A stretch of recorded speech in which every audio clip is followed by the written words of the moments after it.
Welcome to class and test. और class and test के इस नए टेस्ट सीरीज में आपका हार्दिक स्वागत है।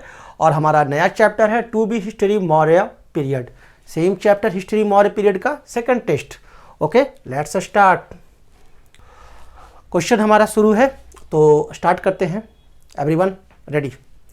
किसने सहिष्णुता, उदारता और करुणा के त्रिविध आधार पर राजवंश की स्थापना की?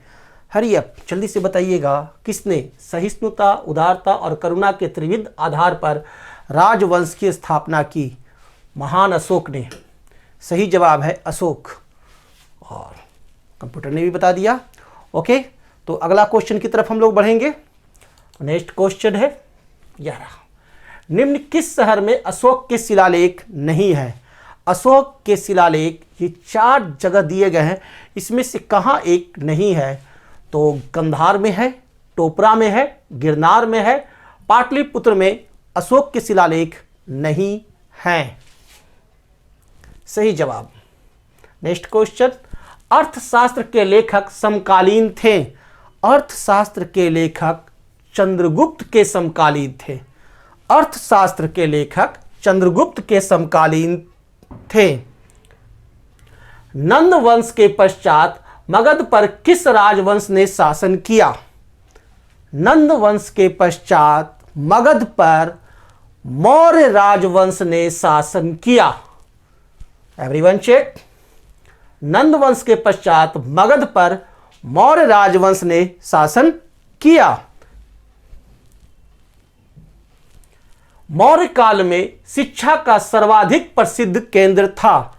मौर्य काल में शिक्षा का सर्वाधिक प्रसिद्ध केंद्र तक्षशिला था। तक्षशिला मौर्य काल में शिक्षा का सर्वाधिक प्रसिद्ध केंद्र था।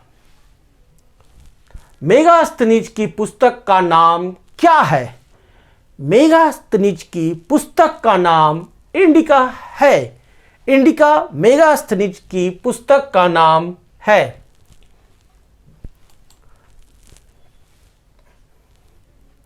जिसके ग्रंथ में चंद्रगुप्त मौर्य का विशिष्ट रूप से वर्णन हुआ है वह ग्रंथ है। किसके ग्रंथ में चंद्रगुप्त मौर्य का विशिष्ट रूप से वर्णन हुआ है? विशाखदत्त के। विशाखदत्त के ग्रंथ में चंद्रगुप्त मौर्य का विशिष्ट रूप से वर्णन हुआ है। वह स्रोत जिसमें पाटलिपुत्र के प्रशासन का वर्णन उपलब्ध है वह कौन है? वह स्रोत है इंडिका। इंडिका में पाटलिपुत्र के प्रशासन का वर्णन उपलब्ध है। अशोक के शिलालेख में प्रयुक्त भाषा है। अशोक के शिलालेख में प्रयुक्त भाषा है प्राकृत। प्राकृत भाषा का प्रयोग अशोक के शिलालेख में किया गया है। निम्नलिखित में किस मौर्य राजा ने दक्कन की विजय प्राप्त की? दक्कन की विजय इनमें से किसने प्राप्त की? चंद्रगुप्त ने। चंद्रगुप्त ने दक्कन की विजय प्राप्त की। चंद्रगुप्त एक ऐसे मौर्य राजा थे जिसने दक्कन पर विजय प्राप्त की थी। मेगास्थनीज ने भारतीय समाज को कितने श्रेणियों में विभाजित किया? मेगास्थनीज ने भारतीय समाज को 7 श्रेणियों में विभाजित किया। 7 श्रेणियों में मेगास्थनीज ने भारतीय समाज को विभाजित किया। कौटिल्य के अर्थशास्त्र में किस पहलू पर प्रकाश डाला गया है? आर्थिक जीवन। कौटिल्य के अर्थशास्त्र में आर्थिक जीवन पर प्रभाव के पहलू पर प्रकाश डाला गया है। निम्नलिखित में से कौन सा क्षेत्र अशोक के साम्राज्य में सम्मिलित नहीं है? कलिंग अशोक के साम्राज्य में सम्मिलित था। अफगानिस्तान भी अशोक के साम्राज्य में सम्मिलित था। बिहार भी अशोक के साम्राज्य में सम्मिलित था। श्रीलंका अशोक के साम्राज्य में सम्मिलित नहीं था। पाटलिपुत्र को किस शासक ने सर्वप्रथम अपनी राजधानी बनाई? पाटलिपुत्र को सर्वप्रथम राजधानी बनाई इनमें से चंद्रगुप्त मौर्य ने सर्वप्रथम पाटलिपुत्र को अपनी राजधानी बनाई।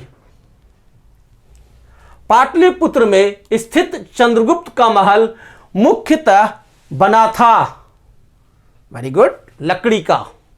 पाटलिपुत्र में स्थित चंद्रगुप्त का महल मुख्यतः लकड़ी का बना था। बराबर गया जिला की गुफाओं का उपयोग किसने आश्रय गृह के रूप में किया? आजीविकों ने बराबर गया जिला की गुफाओं का उपयोग आश्रय गृह के रूप में किया। और किस अभिलेख से यह साबित होता है कि चंद्रगुप्त का प्रभाव पश्चिम भारत तक फैला हुआ था? देखिए, ये 4 अभिलेख दिए गए हैं और किस अभिलेख से यह साबित होता है कि चंद्रगुप्त का प्रभाव पश्चिम भारत तक फैला हुआ था? रुद्रदमन का जूनागढ़ अभिलेख से यह साबित होता है कि चंद्रगुप्त का प्रभाव पश्चिम भारत तक फैला हुआ था। केवल वह स्तंभ जिसमें अशोक ने स्वयं को मगध का सम्राट बताया है, कौन सा वह सिंगल स्तंभ है जिसमें अशोक ने स्वयं को मगध का सम्राट बताया है? किस स्तंभ में? भाब्रू स्तंभ 1। भाब्रू स्तंभ 1 में अशोक ने स्वयं को मगध का सम्राट बताया है। प्रथम भारतीय साम्राज्य स्थापित किया गया चंद्रगुप्त मौर्य द्वारा। उत्तरांचल में अशोक का एक शिलालेख स्थित है, कहां? कालसी में। उत्तरांचल में अशोक का एक शिलालेख स्थित है कालसी में। कंप्लीट रिजल्ट आ गया, आपके मेल पर भी रिजल्ट आ गया। Okay, thank you. Next test में पुनः मिलते हैं। Good bye.